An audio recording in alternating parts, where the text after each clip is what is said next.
እያንዳንዱ ሰው በህይወት ሲኖር የክህደት ጽዋ ከሰዎች መቅመሱ የማይቀርለት ነገር ነው። የክህደት ደረጃው ይለያይ እንጂ ያላሰባችሁት ያልጠበቃችሁት ወዳጆቻችሁ የሆነ ጊዜ አይሆኑ ቅጣት ይቀጧችኋል። ህመሙን ደግሞ እጅግ የሚያበሰው ከልባችሁ አምናችኋቸው ሁሉ ነገራችሁን ከሰጣችኋቸው በኋላ ያንን በደል ሲፈጽሙባችሁ ነው እጅግ የማይድን ቁስል የሚሆንባችሁ። አጣዋለሁ ብላችሁ ለአፍታ እንኳን ያላሰባችሁትና ስንት ነገር ውጥን ይወጣለት የፍቅር ግንኙነታችሁ መጨረሻ ላይ በክህደት ተደምድሞ ፋይሉ ይዘጋል። በእነሱ ክህደት እናንተ የተወሰነ ጊዜን በማልቀስ ታሳልፋላችሁ።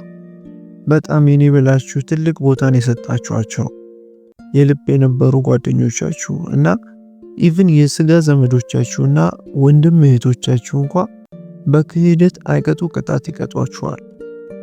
በአጠቃላይ በህይወታችሁ ከሚገጥሟችሁ ግንባር ቀደም የልብ ስብራቶች መካከል በክህደት የሚመጣው የልብ ስብራት ቀዳሚውን ይወስዳል። ክህደት በጣም የሚያናድድ ልባችሁን የሚያሳዝንና ትልቅ ሐዘን ላይ የሚጥላችሁ ነገር ነው።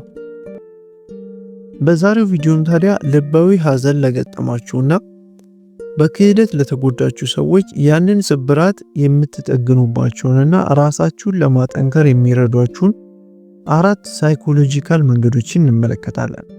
እነዚህ መንገዶች እናንተን ከሐዘን ከማላቀቅ በተጨማሪም እነዚያ የከዷችሁን ሰዎች የምታሸማቅቁባቸውና ከነሱ በላይ ሆናችሁ በመገኘት አሸናፊ የምትሆኑባቸው መንገዶች ናቸው። በእርግጠኝነት የምነግራችሁ ነገር ከዚህ ቪዲዮ በኋላ በጭራሽ ሰዎች ሊጎዷችሁ ወይም ትልቅ ስብራት ሊያደርሱባችሁ አይችሉም። ራሳችሁን የምትጠግኑባቸውና ለወደፊትም ከሰዎች ስብራት ራሳችሁን ለማዳን የምትዘጋጁባቸው መንገዶች ናቸው። እስከ መጨረሻው ብቻ ከኔ ጋር በመከታተል ብዙ የምታተርፉበት ቆይታ ይሆናችኋል። ሰሞኑን እንግዲህ ቪዲዮአችን ቫይራል እየወጣ ስላልሆነ በጣም አስጨንቆናልና ላይክ አድርጋችሁ እንድትጀምሩ ስል ከልቤ ጠይቃችኋለሁ። ፕሊዝ ቪዲዮን ላይክ አድርጋችሁ ጀምሩ። ለብዙ ሰው ተደራሽ እንዲሆንም የበኩላችሁን አስተዋጽኦ አድርጉ። እንዲሁም ለግራር ቻናል አዲስ ከሆናችሁ ሰብስክራይብ በማድረግ በየቀኑ እናንተን የሚገነቡ ቁም ነገሮችን ከኛ እንድታገኙ ስል ከልቤ ጋብዛችኋለሁ። አሁን እነዛን መንገዶች አንድ በአንድ እንመልከት። አንደኛ፣ ስብራቱን ዕውቅና ስጡት ወይም ተቀበሉት። ከክህደት በላይ አስከፊ ነገር ምን እንደሆነ ታውቃላችሁ? የዛን ክህደት ህመሙን በመሸሽ በዛ በተመሳሳይ ሰው ወይም በተመሳሳይ ሁኔታ ድጋሚ ክህደትን መከናነብ ነው። ይበልጥ አጥንት የሚሰብር ህመም የሚሆንባችሁ። ያንን ክህደት በደንብ እንዲሰማችሁ እስካላደረጋችሁ ድረስ በጭራሽ ልትድኑበት አትችሉም። ስለዚህ ከክህደት ለመዳን ብቸኛውና የመጀመሪያው መንገድ ከዛ ነገር ለማምለጥ ወይም ራስን በውሸት ለመደበቅ መሞከር ሳይሆን ለዛ ድክመት አክኖሌጅመንት ወይም ዕውቅና በትክክል መስጠት ነው። በሽታው በትክክል ያልታወቀለት በሽተኛ ብዙ ሐኪሞች ጋር ቢሽከረከር መድኃኒት አያገኝም። ህመሞችን መሸሽ ህመሙ እንዲጠፋ አያደርግልንም። ያ ክህደት እንዳልጎዳችሁ የውሸት የምታስመስሉ ከሆነ ራሳችሁን እየተከላከላችሁ ሳይሆን ህመማችሁን እያራዘማችሁት ነው። ቁስላችሁ ቶሎ እንዳይደርቅ ነው እያደረጋችሁ ያላችሁት። ለብቻችሁ ስትሆኑ በድብርት፣ በንዴት፣ በጸጸት እንድትኖሩና በተመሳሳይ መልኩ ተመሳሳይ ሰው ክህደት እንዲፈጽምባችሁን የምታደርጉት። ዕውቅና መስጠት ወይም ያንን ህመም መቀበል በጣም ቀላልና በቀላሉ የሚያድናችሁ ተግባር ነው። አብዛኛው ሰው ግን ያንን ስለሚሸሽ ኪሳራ ውስጥ ይገባል። ዕውቅና መስጠት ማለት በቀላሉ እውነታውን አምኖ መቀበል ነው። አምኖ መቀበል ማለት ደግሞ ያ ክህደት ይገባችኋል ማለት ሳይሆን የሆነው አንድ ሆኗል ብሎ ማመን ነው። ያንን ማመን ነው ትክክለኛ መዳን የሚያመጣላችሁ። ያ ቁጣ፣ ሐዘንና ግራ መጋባት ስሜቱን በደንብ እንዲሰማችሁ ማድረግ አለባችሁ። በደንብ ህመሙን ታመሙት። እነዛን ስሜቶች እንደ ድክመት ባለመቁጠር ማለት ነው። ምክንያቱም ህመማችሁን ፊት ለፊት ተጋፍጣችሁ ኤክስፒሪየንስ ስታደርጉት ነው ከልብ ስብራታችሁ መውጣት የምትችሉት። ለቁስላችሁ ስም ስትሰጡት ነው ነገ ተመሳሳይ ስብራት እንዳይመጣባችሁ ራሳችሁን ልታድኑ የምትችሉት። በአደባባይ ልታመልጡ ትችላላችሁ፣ ነገር ግን ብቻችሁን ስትሆኑ ውስጣችሁ በጭንቀትና በህመም እንዳይረበሽ ከፈለጋችሁ ተጋፍጣችሁ በደንብ ከህመማችሁ ጋር ዲል ልታደርጉ ይገባል። ይሄ ለትንሽ ጊዜ ብቻ የሚቆይና በአጭር ጊዜ ነፃ የሚያወጣችሁ ተግባር ነው። ስለዚህ ከህመሙ መሮጥ መፍትሄ አታገኙም። ከልብ ስብራታችሁ ለመላቀቅ ራሳችሁን ዲስትራክት የሚያደርጉ ነገሮችን አትምረጡ። ከሌሎች ከማትፈልጓቸው ሰዎች ጋር አጉል ግንኙነት መጀመር፣ ማንነታችሁን የሚጎዱ እንቅስቃሴዎች ውስጥ መግባት። ይህ ተግባራችሁ ብቻችሁን የምትሆኑበትን ጊዜ እንድትፈሩት ያደርጋችኋል። ትዝታው ሲመጣ ለቅሶና ሐዘን ይነግስባችኋል። የውሸት ደህና እንደሆናችሁ ማስመሰላችሁን ባቆማችሁ ጊዜ ነው ትክክለኛ የእናንተን ለውጥና መዳናችሁን የሚያረጋግጥላችሁ። ሁለተኛ ደግሞ ለጓደኞቻችሁ መናገር ነው። ዝምታችሁ ምቾት የሚሰጥ ነገር ሊሆን ይችላል፣ ነገር ግን አንዳንዴም እስር ቤት ይሆንባችኋል። አብዛኛው ሰው ክህደት ሲፈጸምበት ዝምታንና ለብቻ ማሳለፍን ይመርጣል። ያንንም የሚያደርገው ሐዘኑ ይበልጥ የከፋ ስለሚሆን ነው። ነገር ግን ያንን ዝምታ የምትመርጡት መናገር ስላልፈለጋችሁ ሳይሆን የሚረዳኝ ሰው ላላገኝ ይችላል ብላችሁ በማሰብ ነው። ክህደት ሲደርስባችሁ ራሳችሁን አይሶሌት ማድረግ ትጀምራላችሁ። ነገሮችን ሁሉ ለግላችሁ መጠቀም ትጀምራላችሁ። ደህና እንደሆናችሁ ታስመስላላችሁ። ሰዎች እንዴት ናችሁ ሲሏችሁ እንኳ አይ ደህና ነኝ ብቻ የሚል መልስ፣ የውሸት መልስን ትሰጣላችሁ። ምክንያቱም አሁን ተጋላጭነት አደገኛ ነገር ሆኖ ይሰማችኋል። ነገር ግን ዝምታ እናንተን አይከላከላችሁ፣ በራሳችሁ የሐሳብ ወጥመድ ውስጥ ነው የሚያስገባችሁ። እነዛ ሐሳቦች ደግሞ እውነታውን ገልብጣችሁ እንድትረዱ ያደርጓችኋል። ፍቅር እና እምነት ለእናንተ የሚገባ ነገር እንዳልሆነ እስክታምኑ ድረስ ማለት ነው። በዛ መንገድ ነው ለሰዎች ማጋራትን ትታችሁ ለራሳችሁ ብቻ ስታውጠነጥኑ ክህደት የሚያሸንፋችሁ። ለምታምኑትና ለልብ ወዳጃችሁ ስለተከዳችሁበት ነገር ማውራት ድክመት አይደለም፣ ይልቅ ያንን ስብራት የምትረሱበት መንገድ ነው። ያ መርዝ በሰውነታችሁ እንዳይሰራጭ የምታደርጉበት መንገድ ነው። ታዲያ ለማን ነው የማማክረውና የምናገረው የሚለው ነገር በጣም ወሳኝ ነው። ታሪካችሁን ለሰዎች ሁሉ እየሄዳችሁ ማውራት አይገባችሁም። ሴፍ የሆነ ሰው ያስፈልጋችኋል። ያለ ዳኝነት የሚያዳምጧችሁ ሰው፣ እናንተን ለመጠገን የሚወድ ሰው። ያም አንድ ወይ ሁለት የምትወዷቸው ጓደኞቻችሁ ሊሆኑ ይችላሉ። ቴራፒስት ሊሆን ይችላል፣ ወይም ተመሳሳይ ክህደት የገጠማቸውና ያንን ክህደት የዳኑ ሰዎች ሊሆኑ ይችላሉ። በአጠቃላይ ያንን ክህደትና የልብ ስብራታችሁን ለብዙ ሰዎች ስላማከራችሁ ሳይሆን አንድ ሰው ሆኖም የሚረዳችሁን ሰው ማግኘት ነው ዋናው ነገር። ምክንያቱም የሆነ ሰው እናንተን እየተመለከታችሁ ይሄ ለእናንተ የማይገባ ነገር እንደሆነና ከዛ ሐዘን እንድትወጡም እንደሚረዳችሁ ሲገልጽላችሁ የሆነ ደስ የሚል ነገር ከውስጣችሁ መውጣት ይጀምራል። ጥሩ ስሜት እየተሰማችሁ ይሄዳል። በሰዎች የተሰበረው ያው ተመሳሳይ ልብ በሌሎች ቅን እና ጥሩ ሰዎች በድጋሚ ይጠገንላችኋል። ስለዚህ አውሩት፣ ተንፍሱት። ማልቀስ ካለባችሁም አልቅሱ። በብቸኝነት ልትድኑ አትችሉም። በኮኔክሽን እና በሰዎች እገዛ ነው የምትፈወሱት። ሶስተኛ ደግሞ ራሳችሁን መንከባከብ ጀምሩ። ከክህደትና ከፍተኛ የልብ ስብራት በኋላ የሚከሰትባችሁ ትልቁ ችግር ኬር ማድረጋችሁን ማቆም ትጀምራላችሁ። ለነዛ ለበደሏችሁ ሰዎች ሳይሆን ለራሳችሁ ነው ኬር ማድረግ የምታቆሙት። ይሄ ደግሞ ተገቢ ነገር አይደለም። በትክክል መመገብ ታቆማላችሁ።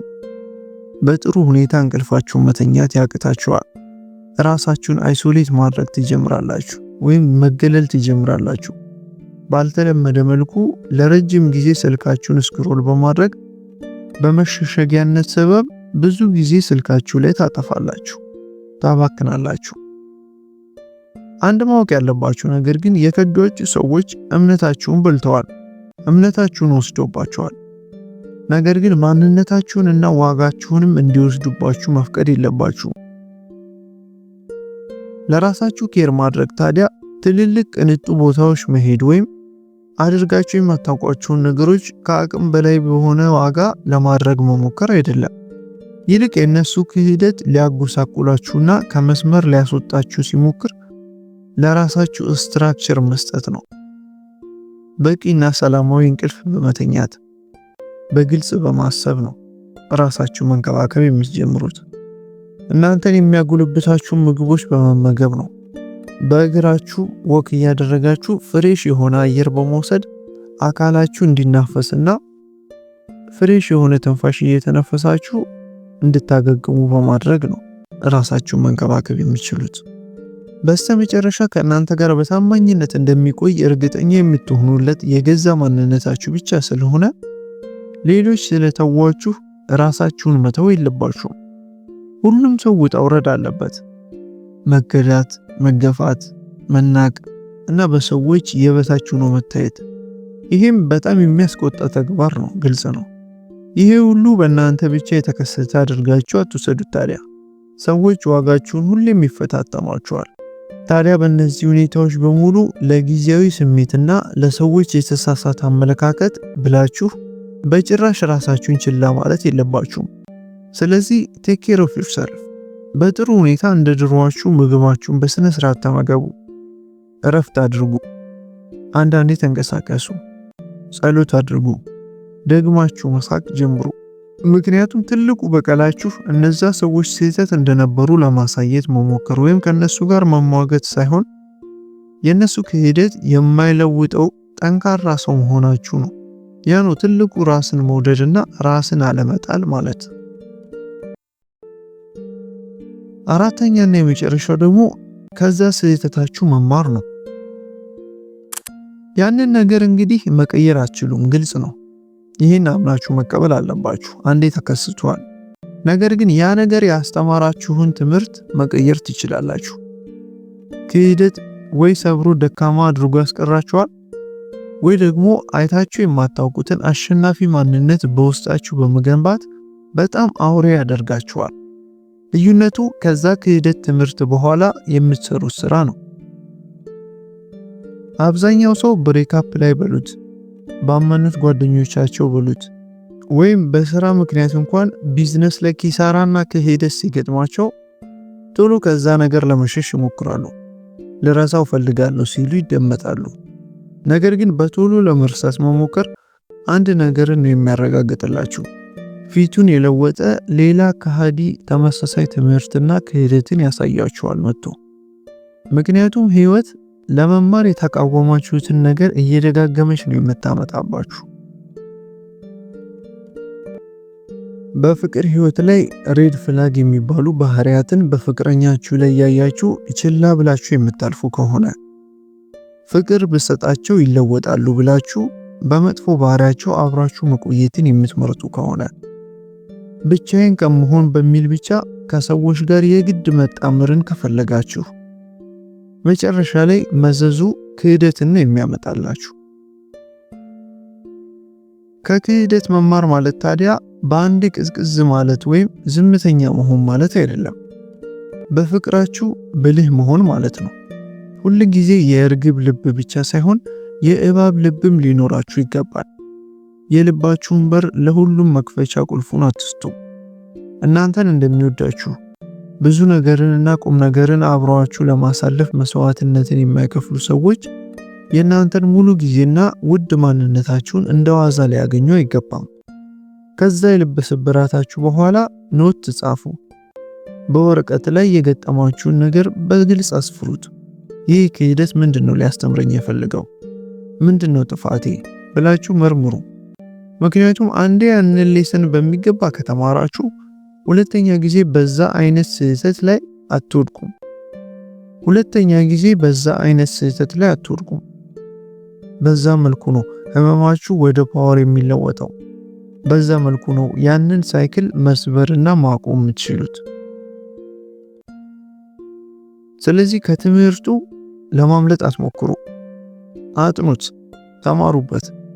ምክንያቱም ከስህተቱ የሚማር ሰው ያ ስህተቱ የሱ ድክመት ሳይሆን የሱ ጥበብ ይሆንለታል። እስከዚህ ድረስ ያየናቸውን ነገሮች በትክክል ካደረጋችሁ እንግዲህ በእውነትም ከስብራታችሁ እየዳናችሁ ነው ማለት ነው። ምክንያቱም ደህና እንደሆናችሁ የውሸት ማስመሰላችሁን ስታቆሙ፣ ህመማችሁን ጥላችሁ ከመሮጥ ይልቅ ቆማችሁ ስትጋፈጡ ያላችሁን ፓወር መልሳችሁ በእጃችሁ ታስገባላችሁ። ሰዎች እምነታችሁን ሰብሮ ሊሆን ይችላል፣ ነገር ግን በራሳችሁ ላይ ያላችሁን እምነት ሊሸረሸር አይገባም። አሁን ብልህ፣ ጠንካራ እና የሰዎች ሳይኮሎጂ በሚገባ ተረድታችኋል። ከልብ ስብራትና ከክህደት መዳን ማለት ሁሉም ነገር ደምስሶ ለማጥፋት መሞከር ማለት አይደለም። ይልቅ ከሱ ጋር ያላችሁን ግንኙነት ማደስ ነው። እያንዳንዱ እንቅልፍ ያጣችሁባቸው ሌሊቶች፣ እያንዳንዱ እንባዎቻችሁ፣ እያንዳንዱ በራችሁን ዘግታችሁ ብቻችሁን የቆዘማችሁባቸው አጋጣሚዎች እናንተን ለመጉዳት ሳይሆን በቀጣይ ሰላማችሁን እንዴት መከላከል እንዳለባችሁ ሊያስተምሯችሁ ነው በእናንተ ላይ ተከሰቱባችሁ። እውነትን እንዴት በግልጽነት መመልከት እንዳለባችሁ እና ያለምንም ቅድመ ሁኔታ እንዴት ራሳችሁን መውደድ እንዳለባችሁ ሊያስተምሯችሁ ነው እናንተ ላይ የተከሰቱት እነዛ ነገሮች። ስለዚህ ቀጥ ብላችሁ ቁሙ፣ ያለ ህመም ተንፈሱ፣ ራሳችሁን ይቅር በሉት። ተክዳችኋል፣ እርግጥ ነው፣ ነገር ግን አልተሸነፋችሁም። መካድ ማለት መሸነፍ ማለት አይደለም። ህመሙ ከሁሉም እንቅስቃሴያችሁ የሚገታችሁና የሚያቆሟችሁ ሳይሆን የሚያነቃችሁ ሊሆን ይገባል። ከዚህ አጋጣሚ በኋላ ከክህደት ድናችኋል ብቻ ሳይሆን ከዛ ክህደት ከፍ ብላችሁ ታይታችኋል ማለትም ይቻላል። እነዚህ 4 መንገዶች ታዲያ ከደረሰባችሁ የልብ ስብራትና ከክህደት እንዴት መውጣት እንደምትችሉ ከመርዳት በተጨማሪ በድጋሚ እንደዚህ አይነት ስህተት እንዳሰሩም የሚያግዟችሁ ናቸውና በሚገባ ራሳችሁ ላይ ተግባራዊ አድርጓቸው። የዛሬው ቆይታችንንም እንደተለመደው እንደወደዳችሁት አልጠራጠርም። ለግራር ቻናል አዲስ ከሆናችሁ ሰብስክራይብ ማድረግ እንዳትረሱ ስል በድጋሚ ላስታውሳችሁ። እስከ መጨረሻው ድረስ ስለተከታተላችሁኝ በጣም ከልብ አመሰግናለሁ። ሰላም ቆዩልኝ።